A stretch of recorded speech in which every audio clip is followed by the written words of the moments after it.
Stop, shot blocked, gets it back. It's over. It's over. Denver makes history. The Nuggets are going to the NBA Finals. This is not what I was expecting from the Denver Nuggets and Los Angeles Lakers Western Conference Finals series, but it is the situation that we're in now, and regardless of what happened, I promise to give you guys my unbiased take on the situation, including what the ramifications are going to be for both sides, particularly the Los Angeles Lakers. So before we get to the content, guys, we're 1,600 subscribers that have my notifications on away from hitting 100K. I know what you're thinking, Mike, you have over 700K subscribers. These are subscribers that turned on my notifications. Once we get there, we're going to give $1,000 away to 5 subscribers that have my notifications on. And now that we get all that out of the way, cue the intro.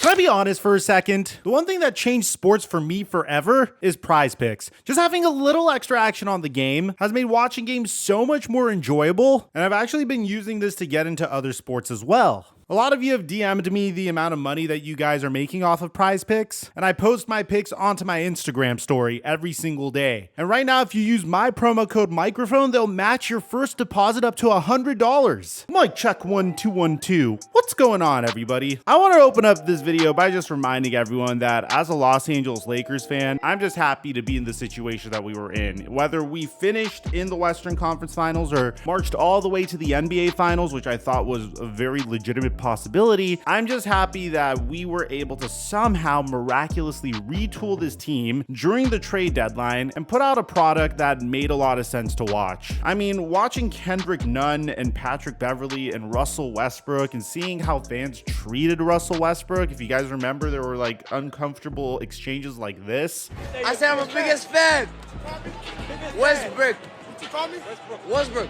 Russell Westbrook. Just really hurt my soul as a Los Angeles Lakers fan in the sense that it sucked watching us play, and two, it was just a really sad way to see Russell Westbrook go out. So when Rob Pelinka was able to somehow trade Kendrick Nunn, Russell Westbrook, Patrick Beverley, Juan Toscano Anderson, and Thomas Bryant, and bringing in, and obviously in separate trades, Malik Beasley, Mo Bamba, Jared Vanderbilt, DAngelo Russell, Rui Hachimura, at the very minimum, I was just very grateful for being able to watch Laker basketball and actually being able to get behind this team. It made a lot of sense, and it was really fun watching LeBron James play off ball for once. You'd see pick and rolls with Austin Reeves and Anthony Davis, and you just see LeBron James chilling in the corner. It was just really cool to finally see a good team put around LeBron James, and I was just thankful that we didn't waste a year of LeBron James's extended prime. With that being said, this isn't necessarily gratitude hour for Los Angeles Lakers fans, but I did want to remind you guys that the Lakers started the season with a 2-10 record, and at the time LeBron James was shocked that him and Anthony Davis were able to finish the season above 500. And to be honest, I would be shocked as well. It looked more likely that we were going to donate a draft pick to a team that was trying to chase Victor Wembanyama as opposed to truly be able to compete for the NBA playoffs. With that being said, we need to discuss the unfortunate situation the Los Angeles Lakers found themselves in going into this game. You see, going into this game, there's a tremendous amount of narratives. According to Brian Windhorst, someone texted him saying that this is the end for LeBron James. This is the end for LeBron, which I don't even know what that's supposed to mean. Is that supposed to mean like the end of his career, the end of his window to win championships? Like, I don't necessarily know. And you need to bear in mind, I'm not like some crazy LeBron stan. I wasn't rooting for LeBron James tremendously before he became a Los Angeles Laker. I don't dislike the guy. It's just I wasn't necessarily a LeBron fan. I'm just a Laker fan, and he's on my favorite team. But with that being said, I thought that this tweet in of itself was pretty strange. It just seemed like they were trying to blindly find a way to root against LeBron James. But there were several narratives going into this game. The top one being that everyone thought that since LeBron James was able to come back from a 3-1 series deficit during the 2016 NBA Finals against the greatest regular season team in NBA history, agree that he would be able to do it once again against a team that is the top team in the West, don't get me wrong, and is very talented and so deep. I mean, I could go on and on about the depth of the Denver Nuggets, from them having a player that I believe should have won MVP in Nikola Jokic that is revolutionizing the way the center position is being played in an era that was very guard heavy, all the way to Jamal Murray crushing my soul every single time he takes a contested three-point jumper, and you hear Mike Breen saying this. Winding down, puts up a three.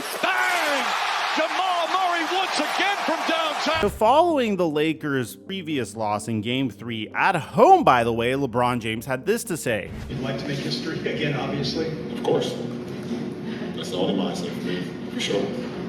And I didn't want to be someone that is very pessimistic about the Los Angeles Lakers because they're my team. I want them to succeed. But there was a significant difference between LeBron coming back from a 3-1 deficit against the Golden State Warriors when you compare it to the situation that he was in currently. When LeBron went down 3-1 against the Golden State Warriors, Draymond Green got suspended for the next game for hitting LeBron James in the groin. That's the Golden State Warriors' best defender, on top of the player that shares a large portion of the ball handling duties, player that usually pushes the ball up court to allow Klay Thompson and Steph Curry to run around the perimeter. Yeah, that guy was gone for the next game. And then the Cavaliers were able to win that game. It became a 3-2 series. Then the Cavaliers went home and it became 3-all. And at that point, the Cavs had tremendous momentum in Game 7. And don't get me wrong, the Warriors could have won Game 7 at that point. And I don't want to discredit one of his greatest accomplishments or achievements, but the difference is, in this particular situation, the Denver Nuggets don't have a significant player that is missing any time. Jamal Murray is still playing, Nikola Jokic is still playing, Michael Porter Jr. is still playing. And it seems like whenever you take out one of the Denver Nuggets' best players, like if Jokic isn't playing so well, Jamal Murray is going to carve you up. Oh, you forget about Jamal Murray? Well, Michael Porter Jr. is going to crush you with his beautiful shooting stroke from the perimeter. I felt like there was a huge difference in this particular scenario. Regardless, Darvin Ham said this coming into this game. I think the deficit is 3-0, not 4. So as long as they haven't gotten to 4 yet, there's still hope. We're still alive. We just have to focus on winning one game. And here's my thing. You guys know I'm a huge supporter of DAngelo Russell. This is his rookie jersey. I don't think there's a bigger indicator that I am a supporter of a Los Angeles Laker than me having his rookie year jersey. Bear in mind, this is the man that Kobe Bryant was supposed to pass the torch off to. His career obviously ended up differently. But I'm not gonna lie, as great as DAngelo Russell was in his series against the Golden State Warriors, he was terrible in this series versus the Denver Nuggets going into Game 4. Whether that was as a result of Michael Malone playing some sort of mind game with him following Game 1, saying I felt like we did a great job on DAngelo Russell, so great that he wasn't even in the game much in the second half, or if it's just DAngelo Russell going ice cold and just psyching himself out. In Game 1, he was 4 of 11 for 8 points. In Game 2, he was 3 of 8 for 10 points. And in Game 3, he only had 3 points. This is very significant for the player that was supposed to replace Russell Westbrook. And let me get something straight. I'm seeing a lot of people on Twitter saying that Russell Westbrook would have thrived in this situation more than DAngelo Russell. No, he wouldn't.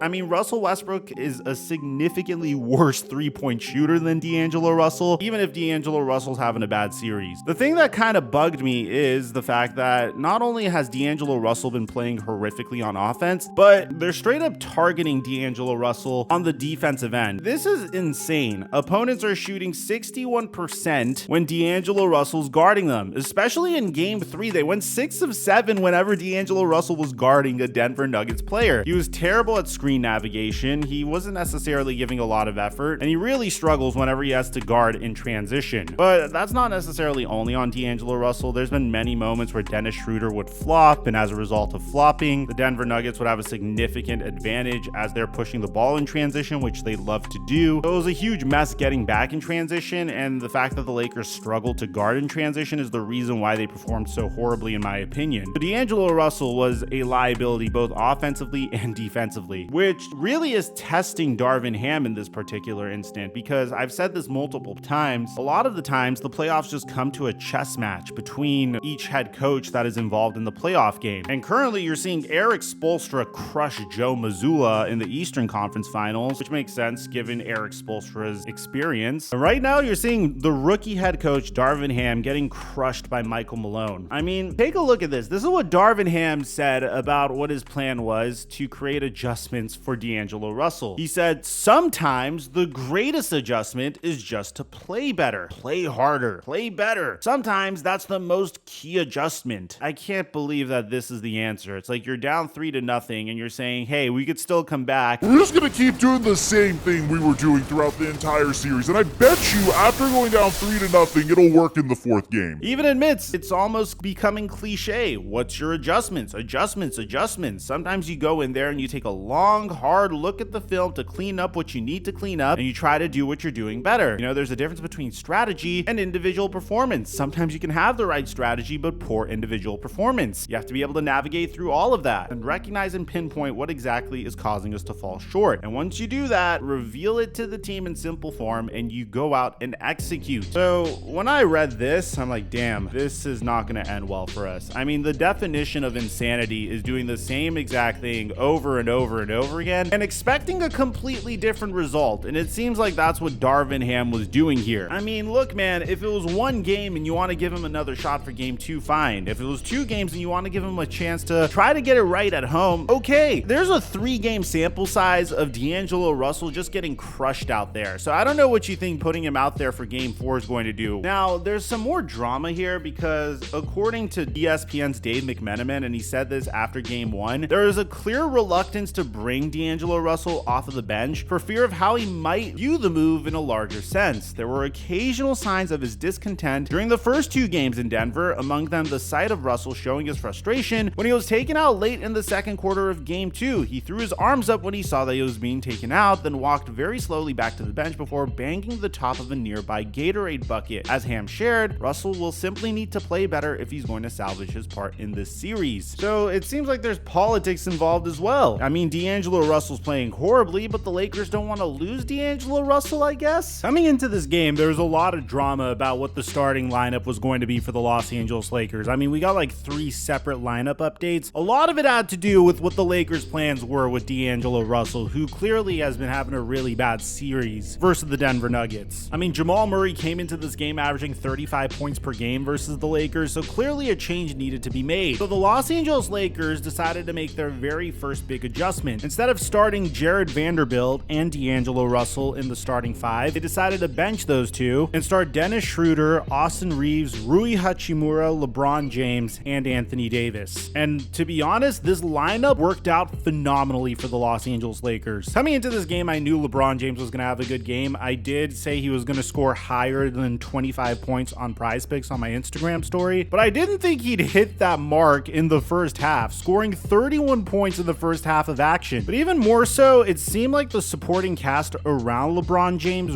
really came to play, primarily in the form of Dennis Schroeder. Dennis Schroeder hit all of his threes in the first half. LeBron James was perfect from 3, going 4 for 4 from 3 in the first half, and the Los Angeles Lakers went 7 of 11 from beyond the arc to start out the game. On top of that, they were able to score 73 points in the first half, and the adjustment that involved benching DAngelo Russell in favor of Dennis Schroeder seemed to have paid off very well, as Jamal Murray was still excellent in the first half, but he wasn't unstoppable like he was in games prior. I mean, he went 7 of 13 for 15 points in the first half and missed all 4 of his attempts from 3. The interesting storyline is the fact that LeBron James didn't take a second of rest. I mean, this kind of reminded me of the late great Kobe Bryant during the 2013 NBA season when Mike D'Antoni was the head coach and they had Steve Nash and Pau Gasol and Dwight Howard, and Kobe Bryant was playing 48 minutes per game at a specific point. Although I felt like the context here made a little bit more sense. And to Anthony Davis's credit, he played 20 of his 24 minutes in the first half. So the Lakers got off to a really good start. DAngelo Russell didn't necessarily play his best half, but at least the damage was mitigated, and hell, Tristan Thompson even got an appearance in the first half of this game. The most heated moment definitely was the fact that Aaron Gordon got into it with LeBron James, and a huge storyline was the fact that the Denver Nuggets were getting a lot of fouls called on them towards the end of the first half. Now, if you ask me, and I'm just remaining unbiased here, I feel like those fouls were actually fouls and they were warranted, but you could tell that the Nuggets were clearly getting frustrated at a specific point. And when you consider the fact that the Lakers were able to drop 73 on a Nuggets team that was known for their defense, then you know that they executed their game plan to perfection. win. Also, we really need to talk about LeBron James for a second. Scoring 31 points in the first half of play, despite being 38 years old, is insane. Playing all 24 of the first half minutes is nuts, considering the age that LeBron James is. I know we're all accustomed to LeBron James being LeBron James and him always consistently being in the GOAT conversation and us being very desensitized to him doing remarkable things, but this is truly an indication of mutant-like strength. I mean, 24 minutes in the first half, not taking any breaks at all whatsoever, despite being 38 years old, is nuts. Unfortunately, the Denver Nuggets would go off in the second half. I mean, Nikola Jokic would put up 20 points and grab 10 rebounds, go 7 of 16 from the field, and the Denver Nuggets would end up winning by 2 to sweep the Los Angeles Lakers while on the road. There's a bunch of things that really made me scratch my head throughout this game. One being the second to last possession that the Lakers had. LeBron James really chewed up the clock towards that second to last possession that resulted in the Lakers needing to inbound the ball one more time with 3 seconds remaining, and then LeBron James needed to take a shot fading from the baseline, and it was just a horrible shot, but they didn't really have another choice. And a part of me wonder, why was that the game plan? Because if you watch this game, as you were watching this game, it became more and more clear that LeBron's strategy of playing each and every minute of this game was beginning to backfire. He was really starting to get winded and exhausted towards the second half especially, and although I want to say it's very admirable of him to try to play each and every minute to do whatever it takes for him to keep the Lakers in this series and try to force another game, at the same time, he's 38 years old. I mean, I really feel like at a specific point he was doing more harm than good, and I feel like it would have benefited him a little bit more if he decided to take some rest. But there's also a large portion of people that believe that if LeBron James didn't play each and every minute of this game, the Lakers wouldn't have even been in this matchup to begin with. All in all, even if we did win this game by like 1 point or 2 points, even if we somehow pulled it off, I didn't really have a lot of optimism in us being able to go back to Denver and then potentially winning another game or two in Denver. It just seemed like it was way too hard to defeat the Denver Nuggets, even though we were at home. And I don't think it's a testament to us being bad. I just think the Denver Nuggets are just that good, and it's their time right now. And there's no better team to represent the Western Conference than the Denver Nuggets. I mean, it should be really interesting, the Denver Nuggets versus the Miami Heat in the NBA Finals. Either Jimmy Butler or Nikola Jokic are going to get their first ring, and we have to make a lot of content about what the future of the Los Angeles Lakers is going to look like because, well, they have some decisions to make. Are they going to retain Rui Hachimura and Austin Reeves? Are they going to let Rui Hachimura go and maybe pursue Kyrie Irving? There's so many directions that this team can go in this offseason. We're definitely going to be making some videos on that as we wait for the NBA Finals to start. Let me know what you guys think about this series. I wish it was more competitive. I really don't like when the Western Conference Finals ends up being a sweep, especially when my favorite team is the team getting swept. But the Denver Nuggets were the better team, significantly by the way, and they deserve to represent us in the West, and I want to give congrats to them for making their very first NBA Finals. Let me know what you guys think in the comment section down below. Aside from that,